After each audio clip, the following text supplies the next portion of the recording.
Merci de nous rejoindre pour le JT sur 8 Mont Blanc. Nous sommes le mercredi 24 avril 2019 et voici les titres. 50 000 véhicules y passent chaque jour. Lors des pics, on en comptabilise près de 90 000.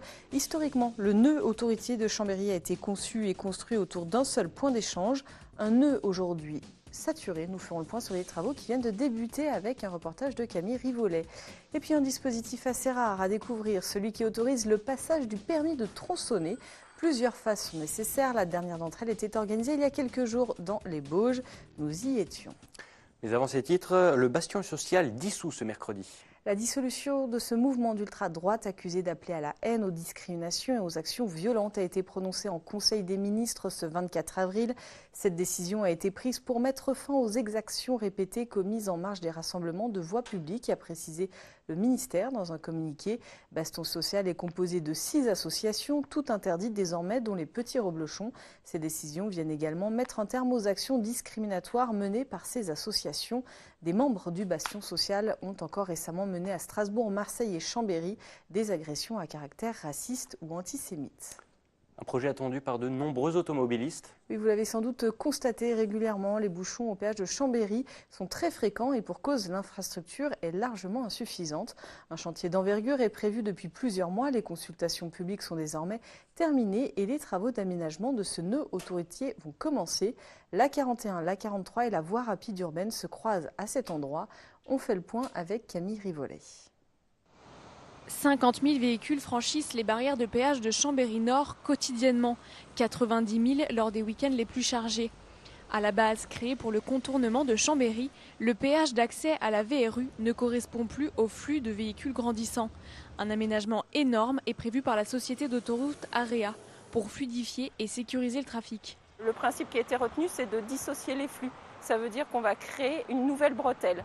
Aujourd'hui, tous les gens qui viennent de Chambéry, qui veulent aller à Lyon ou à Annecy, passent par la barrière de péage qui est derrière moi. Demain, il n'y aura plus que les gens qui veulent aller en direction de Lyon qui passeront par cette barrière. Et ceux qui voudront aller à Chambéry auront une bretelle spécifique depuis la VRU. Il y aura un accès direct à l'autoroute depuis la VRU pour aller à Annecy. Les travaux ont déjà commencé au niveau des voies SNCF et de la rue Belle-Eau. Ils vont durer au total 4 ans avec une fin prévue en 2022. 68 millions d'euros sont nécessaires pour la réalisation de ce chantier. Les utilisateurs ne vont pas être directement impactés avec le système de l'adossement. Tous les projets sur lesquels AREA investit sont compensés financièrement par les augmentations de péage annuelles. Mais il n'y a pas d'augmentation spécifique au niveau de Chambéry. C'est une augmentation globale sur l'ensemble du réseau AREA qui permet de financer l'ensemble des projets que réalise AREA sur son réseau. Les concertations publiques ainsi que l'enquête n'ont pas engendré de réserve majeure. L'administration tient malgré tout à rassurer les utilisateurs du nœud autoroutier chambérien. L'idée est d'avoir un impact le plus faible possible, notamment en ne réduisant le nombre de voies que sur des périodes données au strict minimum et évidemment pas pendant les périodes de grands chassés croisés hivernaux où les pics de circulation sont atteints. Le parking central existant, utilisé pour le covoiturage, est actuellement trop dangereux. Il va donc devenir latéral dans le sens Annecy-Chambéry et 2 autres vont être créés à la Cassine et à Villarcher. Dans la page des faits divers, nous en avons parlé hier dans le JT. 2 hommes ont disparu lundi lors d'une sortie en kayak sur le Chéran. Ce matin, le corps d'un des 2 kayakistes a été retrouvé. Il a été repéré par des promeneurs à hauteur d'Héry-sur-Albi. Le 2e homme n'a pas encore été retrouvé. Les recherches se sont compliquées cet après-midi à cause de la météo. On passe en station, plus précisément à la Clusaz. Oui, la station des Aravis a choisi d'ouvrir le secteur de Balme jusqu'à dimanche et ce pour le plus grand bonheur des vacanciers et des commerçants. Cette dernière semaine ne changera pas leur chiffre d'affaires mais elle permet de finir la saison sur une note positive. Sébastien Germain et Alex Boucher sont allés y faire un tour ce matin. À la Clusaz, une des dernières stations de Haute-Savoie toujours ouverte, c'est l'occasion ou jamais pour chausser les skis une dernière fois. Les vacanciers l'ont bien compris, ils étaient encore bien nombreux ce mercredi à venir profiter de cette fin de saison. Ça se passe super, impeccable. On profite, on mange bien et on skie bien. On reteste le ski et on redécouvre des sensations, c'est super. Il n'y a pas grand monde, l'ambiance est super bonne, tout le monde est décontracté, relâché, on sent que c'est la fin, donc c'est super agréable. On a encore de la chance d'avoir encore un petit peu de neige et de pouvoir profiter des derniers instants, justement de pouvoir skier encore un petit peu. On a encore un petit peu le temps pour nous, pourvu que ça dure. Mais pour combien de temps, je ne sais pas. Mais on va profiter des instants. Pour les commerçants aussi, la saison aura été longue. Et cette dernière semaine est l'occasion d'accueillir une clientèle quelque peu différente. C'est des gens qui aiment le ski, c'est assez agréable à travailler, il fait bon, les jours se ragrandissent, les gens sont de bonne humeur, moins dans le speed que les vacances de février, un peu plus détendu. Donc c'est vrai que c'est sympa. Je pense qu'au niveau de la visibilité, de la publicité, je pense que c'est important de rester ouvert le plus longtemps possible, quoi. Au moment de tirer un trait définitif sur cet hiver, l'heure est au bilan. Dans les ski shops, cette saison reste mitigée. De manière générale, les locations et la vente de matériel de ski sont en retrait par rapport à l'an dernier. Malgré tout, à la Clusaz, on préfère positiver. Nous, ça a bien tourné. C'était la première année qu'on ouvrait cette boutique, donc ça a bien fonctionné. On proposait une chose différente en fait de ce qui était mis en place avant. Donc on faisait location de ski alpin, vente d'accessoires, etc. Et ça a plutôt pas mal fonctionné sur la saison. Dans la station des Aravis, on compte déjà sur la saison estivale pour redynamiser le chiffre d'affaires global. Cela tombe bien, puisque la Clusaz accueillera au mois de juin prochain la 2e édition du Alps Bike Festival.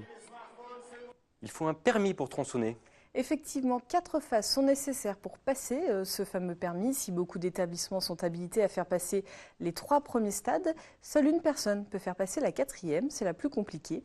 Le massif des Bauges accueillait pendant 3 jours les évaluations de ce 4e palier. L'événement organisé par le lycée agricole de la Motte-Servolex est une grande première en France. C'est un reportage signé Camille Rivollet. Le bruit des animaux est couvert par celui des tronçonneuses au cœur des Bauges. 6 candidats des 4 coins de la France sont venus dans le massif savoyard pour passer une évaluation. Pas n'importe laquelle, il s'agit du niveau 4 de l'ECC4, le niveau le plus technique du permis tronçonneuse. Ils vont être jugés sur 3 épreuves différentes.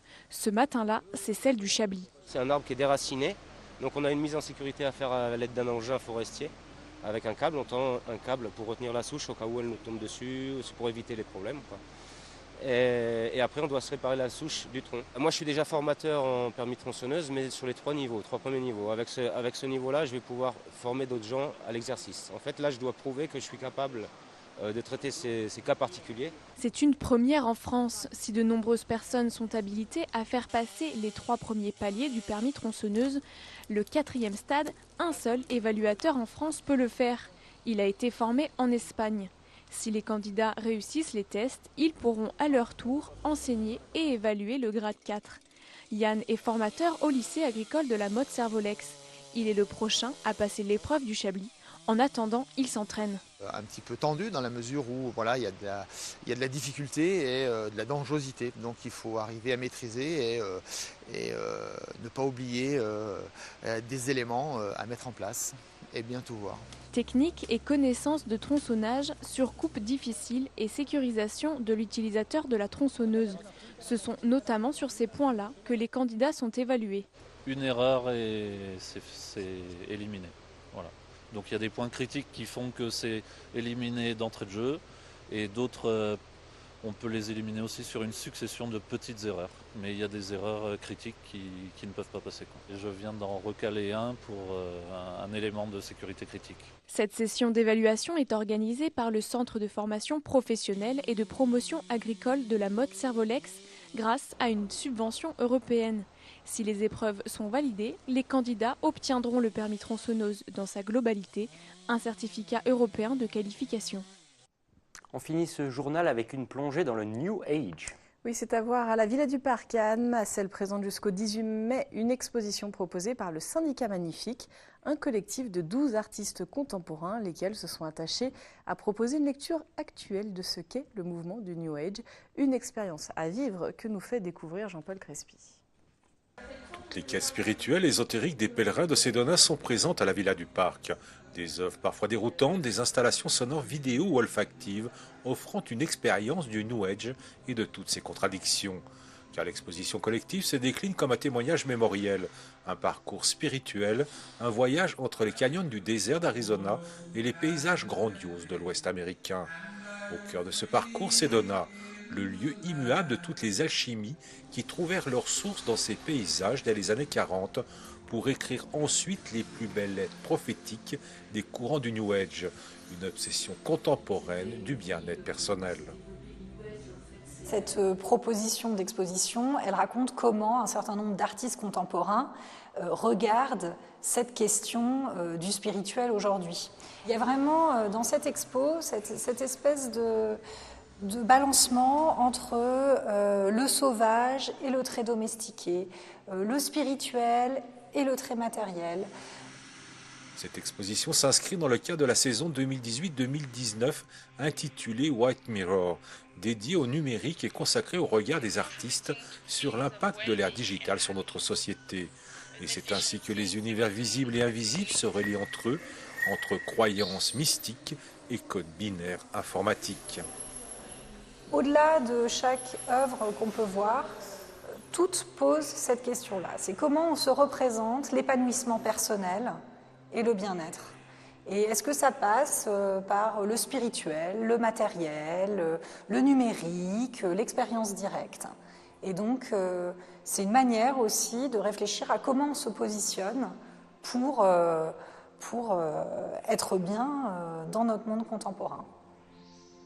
Le peintre et sculpteur surréaliste Max Ernst et Dorota Teining s'installèrent à Sedona en 1940.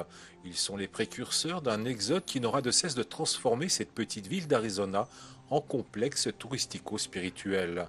Aujourd'hui, la ville de Sedona attire plus de 3 millions de visiteurs par an. Sedona est devenu le lieu mythique de la création du monde, le lieu de toutes les énergies telluriques, à 2 pas de la zone 51. C'est la fin de ce journal. Merci de votre fidélité à l'info sur Huit Mont Blanc. Merci à toute l'équipe. Manu, je te laisse conclure. À demain.